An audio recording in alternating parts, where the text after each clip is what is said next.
Good morning, praise the lord. ఇప్పుడు మనమందరం కూడా దేవుని వాక్యాన్ని ధ్యానించుకుంటాం. కనుక దేవుడు మంచివాడు, ఆయన ఎంతైనా నమ్మదగినటువంటి ప్రేమ, జాలి, కనికరం కలిగిన దేవుడు అండి. కనుక మరి దేవుని వాక్యాన్ని మనమందరం కూడా ధ్యానించుకుంటూ ఉన్నాం. కనుక ఎవరైతే మరి యూట్యూబ్ వీడియో చూస్తున్నారో వారందరూ కూడా సకుటుంబ సమేతంగా మరి దేవుని వాక్యం వినేదానికి మరి అందరూ కూడా సిద్ధపడి వినాలని మేము కోరుకుంటున్నాం. కనుక దేవుడు మనందరితో మరి ఉదయకాల సమయంలో మాట్లాడుతున్న అనేక శ్రేష్టమైన అంశాలను మనం గమనించినప్పుడు మరి కీర్తనలు 24వ అధ్యాయాన్ని మనము ఈ రోజున ధ్యానిస్తాం. కనుక దేవుని కృపలేంది మనము ఈ లోకములో జీవించలేము. కనుక దేవుని ప్రేమ, దేవుని దయ, దేవుని కనికరంతోనే సమస్త జీవరాశులు జీవిస్తున్నాయి. మరి అరచుపిల్ల కాకులకును ఆయన ఆహారం ఇస్తున్నాడు. నేలన పోయే మరి చీమకు కూడా ఆయన ఆహారం ఇస్తున్నాడు. మన కంటికి కనపరాని జీవరాశులకు ఆయన ఆహారం ఇస్తున్నాడు. మనకు కూడా ఆహారం ఇస్తున్నాడు. కానీ మనిషి ఏం చేస్తున్నాడంటే మరి దేవుని గమనించలేదు. మరి మనమే సంపాదించుకుంటూ తింటున్నట్లుగా మనం గమనిస్తున్నాం. కానీ ఆయనే సమస్తాన్ని తయారు చేస్తున్నాడు. మరి యాపిల్ పండ్లు, అనాస పండ్లు, లేకపోతే అరటి పండు, లేకపోతే బియ్యము, మరి తర్వాత సమస్త వస్తువులు ఆయన తయారు చేసినవి మనం తింటున్నామని మనం జ్ఞాపకం చేసుకోవలసిన వారమై ఉన్నాం. కనుక మనము కీర్తనలు 24 అధ్యాయాన్ని మనం గమనించినప్పుడు అక్కడ రాయబడింది, దావీదు కీర్తన ఇది. భూమియు దాని సంపూర్ణతయు, లోకమును దాని నివాసులను యెహోవావే. ఆయన సముద్రముల మీద దానికి పునాది వేసెను, ప్రవాహ జలముల మీద దాని స్థిరపరచెను. యెహోవా పర్వతమునకు ఎక్కదగిన వాడెవడు? ఆయన పరిశుద్ధ స్థలములో నిలవదగిన వాడెవడు? వ్యర్థమైన దాని యందు మనస్సు పెట్టకయు, కపటముగా ప్రమాణము చేయకయు, నిర్దోషమైన చేతులను, శుద్ధమైన హృదయమును కలిగుండు వాడే. వాడు యెహోవా వలన ఆశీర్వాదము నొందును, తన రక్షకుడైన దేవుని వలన నీతిమత్వము నొందును. ఆయన ఆశ్రయించువారు, యాకోబు దేవా, నీ సన్నిధిని వెదుకువారు అటివారే. సెలా. గుమ్మములారా, మీ తలలు పైకెత్తుకొనుడి, మహిమగల రాజు ప్రవేశించున్నట్లు పురాతనమైన తలుపులారా, మిమ్మును లేవనెత్తుకొనుడి. మహిమగల రాజు, మహిమగల ఈ రాజు ఎవడు? బల శౌర్యములు గల యెహోవా, యుద్ధశూరుడైన యెహోవా. గుమ్మములారా, మీ తలలు పైకెత్తుకొనుడి, పురాతనమైన తలుపులారా, మహిమగల రాజు ప్రవేశించున్నట్లు మిమ్మును లేవనెత్తుకొనుడి. మహిమగల ఈ రాజు ఎవడు? సైన్యములకు అధిపతియగు యెహోవాయే. ఆయనే ఈ మహిమగల రాజు. కనుక మహిమగల రాజు అయి ఉన్నాడు ఆయన. ఆయన భూమి మరి సమస్తాన్ని ఆయన మహాకాశములను సృష్టించినటువంటి దేవుడు. కనుక అలాంటి దేవుని మనము ప్రార్థన చేసుకుంటూ ఉన్నాం. అలాంటి దేవుని వాక్యాన్ని మనము జ్ఞాపకం చేసుకుంటూ ఉన్నాం. కనుక మనకే మేలు కొదువై ఉండదు. కొన్నిసార్లు శ్రమలు, మనుషులకు కలిగినటువంటి శ్రమలు మనకు కూడా వస్తాయి. మరి నీతిమంతునికి కలుగు ఆపదలు అనేకములు. కానీ వాటన్నిటిలో నుండి యెహోవా మరి వానిని తప్పించును. ఆపదలు రావని మరి ఇక్కడ దేవుడు సెలవు ఇవ్వడం లేదు. ఆపదలు వస్తాయి. అయితే వాటన్నిటిలో కూడా దేవుడు మనతో కూడా తోడుగా ఉండి మనల్ని తప్పిస్తూ ఉంటాడు, రక్షిస్తూ ఉంటాడు, ఆలోచన ఇస్తాడు, తెలివినిస్తాడు, జ్ఞానంనిస్తాడు. మరి ఏ విధము చేతనైనాను మొత్తానికేమో మనల్ని తప్పిస్తూనే ఉంటాడు. ప్రతిరోజు ఇట్స్ ఎ ట్రైనింగ్. ఎవ్రీడే ప్రాక్టికల్గా ట్రైనింగ్ ఉంటుంది. మరి ప్రత్యక్షంగా ట్రైనింగ్ ఉంటుంది, పరోక్షంగా ట్రైనింగ్ ఉంటుంది. కనుక మనమందరం కూడా దేవునిలో ఉన్నాం కనుక భయపడవలసిన అవసరం లేదు. ప్రభువును మనం వెంబడించాల్సిన అవసరం ఎంతైనా ఉంది. కనుక మనము దావీదు మహారాజును మనం ఒకసారి గమనించినప్పుడు ఆయన తనంతాను సెల్ఫ్ డిక్లరేషన్ చేసుకుంటున్నాడు. ఏమని అంటే, యెహోవా నా కాపరి, నాకు లేమి కలుగదు. అది ఆయన మాట్లాడుతున్న అంశం. అంటే మనం మాట్లాడే మాటలు కూడా మన మీద పనిచేస్తూ వస్తాయి. కనుక దేవుడు భూమి కలుగును గాక అంటే కలిగింది, చంద్రసూర్య నక్షత్రాలు కలుగును గాక అంటే కలిగాయి. కనుక దేవుని మాటలో పవర్ ఉంది. అందువలన భూమి కలిగింది, చంద్రుడు సూర్యుడు కలిగాడు. మరి భూమి కలిగింది, మరి భూమి మీద ఆయన సమస్తాన్ని సృష్టించాడు. చంద్రుని సూర్యుని పగటిని ఏలుటకు సూర్యుని, రాత్రి నేలుటకు చంద్రుని దేవుడు సృష్టించినట్లుగా మనం చూస్తున్నాం. అయితే ఆయన మాట చేత ఈ సర్వ సృష్టిని సృష్టించాడు. కనుక మనం మాట్లాడే మాటలు కూడా శ్రేష్టమైనవిగాను, ఇతరులకును మనకును దీవెనకరంగాను ఉండే మాటలు మాట్లాడినప్పుడు మనం మన జీవితంలో డెవలప్ అవుతాం. కనుక మనం మాట్లాడే మాటలు మనకు కీడు, ఇతరులకు కీడు కలుగజేసినప్పుడు ఆ మాటలు కార్యరూపము దాల్చి మనకు కీడు కలుగుతుంది. కనుక మనము అనేక విధాల సమయాన్ని బట్టి మరి మంచి మాటలే మనము పలుకవలసిన వారమై ఉన్నాం. ఎందుకంటే we will be praying at every time. We will be meditating the word of God at any time.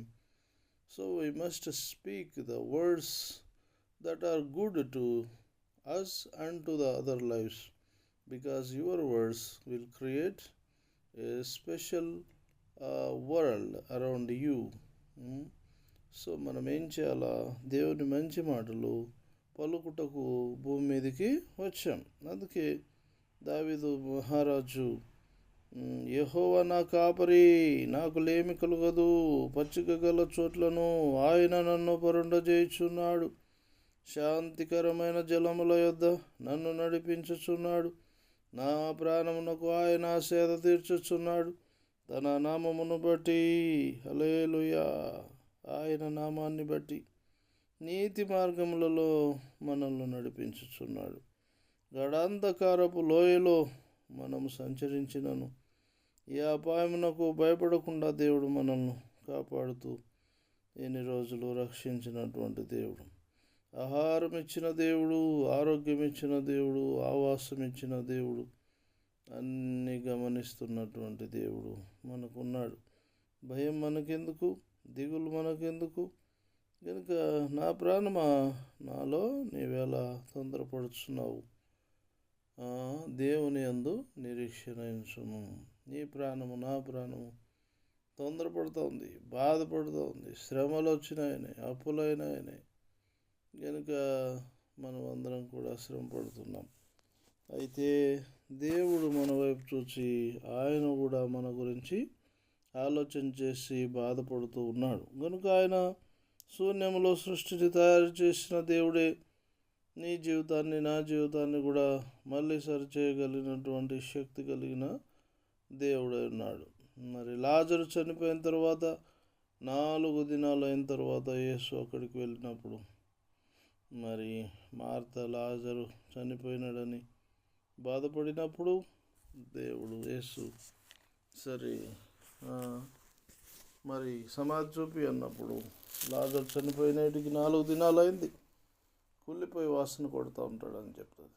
పునరుత్థానమును జీవమును నేనే అని చెప్పి ఆయన మరి సమాధి దగ్గరికి వెళ్ళి మరి గొప్ప మరి మరియతోనూ మరి మార్తతోనూ ఆయన కలిసి బాధపడి ఏడ్చినట్లుగా మనం చూస్తున్నాం. కనుక యేసు మన బాధలలో, వేదనలో నెమ్మదిగా ఉండేవాడు కాదు. ఆయన కూడా ఏడ్చేటటువంటి మరి గుణం కలిగి ఉన్నాడు. అంటే మనసున్న మహారాజు. కనుక ఆయన మళ్ళీ లాజరును లేపినట్లుగా మనం చూస్తున్నాం. కనుక గడాంధకారపు లోయలో నేను సంచరించినను ఏ అపాయమునకు భయపడను. నీవు నాకు తోడైద్దువు, నీ దుడ్డుకరయు నీ దండమును నన్ను ఆదరించును. నా శత్రువుల ఎదుట నీవు నాకు భోజనము సిద్ధపరచుదువు. నూనెతో నా తల అంటిన్నావు, నా గిన్నె నిండి పొర్లుచున్నది. నేను బ్రతుకు దినములనియు కృపాక్షేమములే నా వెంట వచ్చును. చిరకాలము యెహోవా మందిరంలో నేను నివాసం చేసేదను. ఎక్కడ మనం ఉంటాం? చిరకాలము యెహోవా మందిరంలోనే ఉంటాం. కనుక మనకును మన కుటుంబ సభ్యులకును దేవుడు అనేక విధాల మేలులు చేయునుగాక. విశ్వసించండి, అవిశ్వాసాన్ని తీసివేయండి. మరి 12 ఏళ్ళ నుంచి రక్తస్రావం కలిగినటువంటి స్త్రీ మరి ఆయన దగ్గరికి వెళ్ళినప్పుడు అంతమంది మరి గుంపులుగా ఉన్నప్పుడు ఆమె మనసులో ఒక నిర్ణయం తీసుకున్నది. ఆ నిర్ణయం ఏంటంటే, నేను వెళ్ళి if I go and touch the him of the garment of lord Jesus, if I go and touch the hem of the garment of Lord Jesus, I will be healed. Like that, she kept the faith upon Jesus and went there in the multitudes of people gathered around Jesus. She went in any way to Jesus and touched the hem of the garment. So instantaneously, then and there only, she was healed. And God has known the what matter has happened, and he asked loudly, who touched my garment? Some are saying who touched, we don't know like that, but this woman came to know God is seeing me like that. So she arose and tell, I touched your hem of garment because I face blood issue since 12 years. Now I kept faith in my heart, in my intention, that if I go and touch the hem of the garment of Jesus, I will be healed.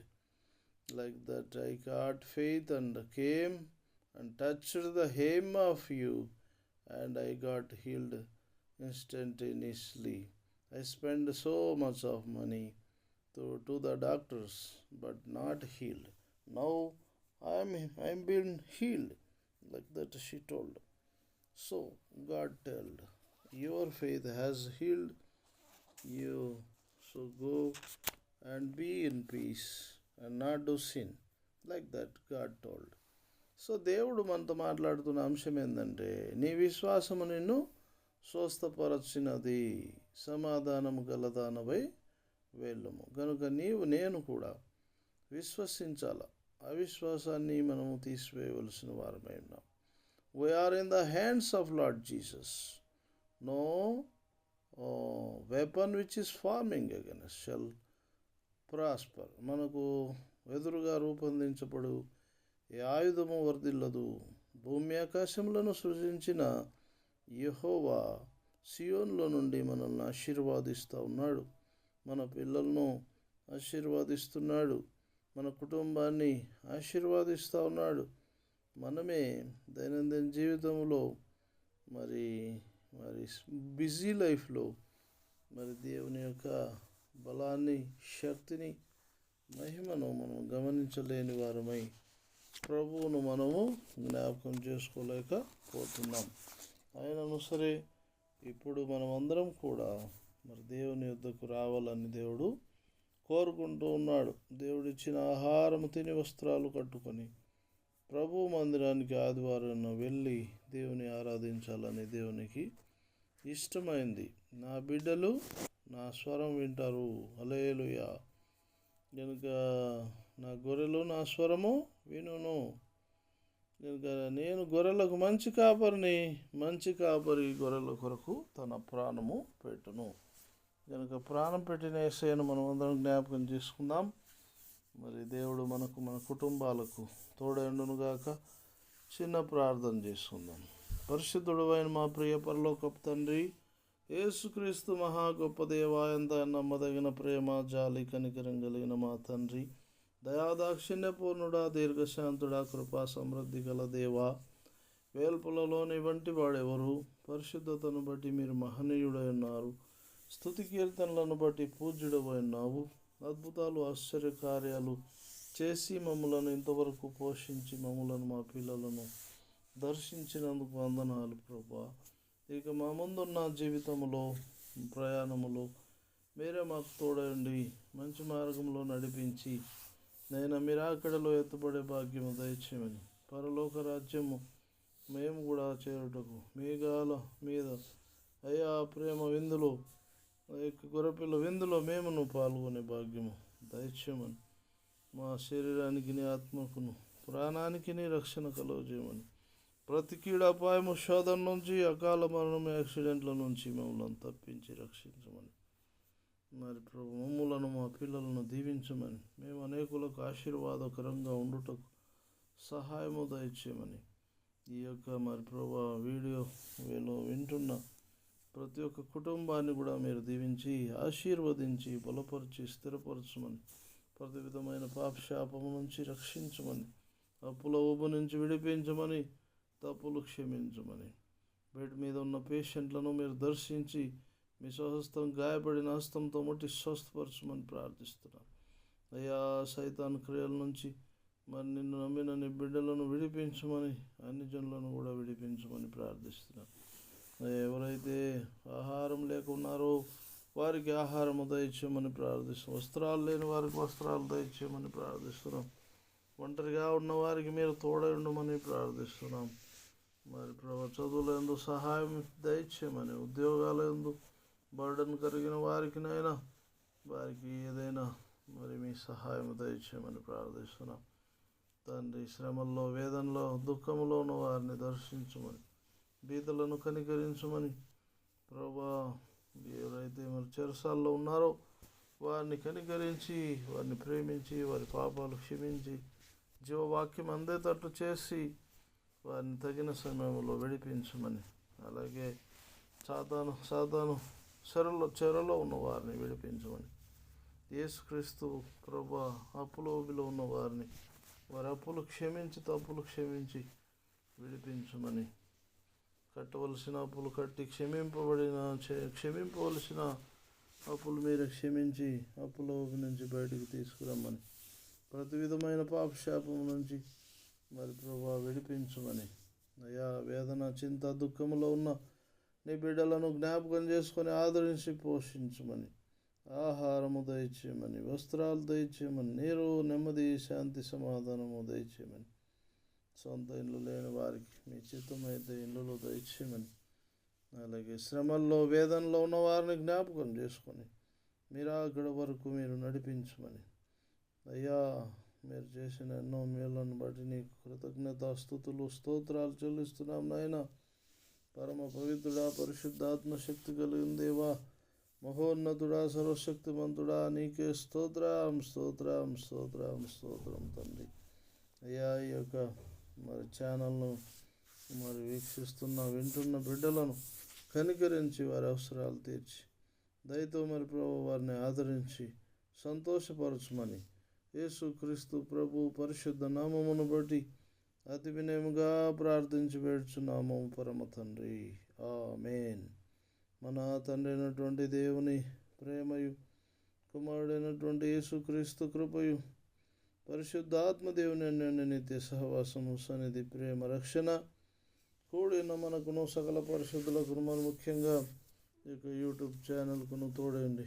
అనేక జనములకు ఆశీర్వాదకరంగా దేవుని కృప మరి YouTube channel వింటున్న వారికి మనకును తోడైండును గాక.